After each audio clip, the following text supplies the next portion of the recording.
This is reassembling the R18 after I sealed the cylinder liner in place to fix that blow-by that was bubbling into the water reservoir. The other video I have shows this in greater detail, so this is 8 times speed as I'm hooking the bottom end up and then putting the head in place, tightening the head bolts in pattern. When I get to the valve rods here,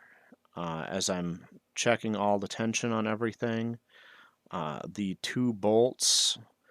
are almost imperceptibly different, but I've found that they do fit best in a certain order, and I need to make sure that each one is on the correct end of the rod so that it's easy to put them in place and tighten them up. Otherwise, they're very challenging to get tightened. So get it all back together there, putting the elbow in place for the intake, rearranging it, checking it, making sure that that O-ring isn't visible, and I took a chance to adjust the straps there to get the best seal possible, and throwing the muffler on, and now we'll get to go and check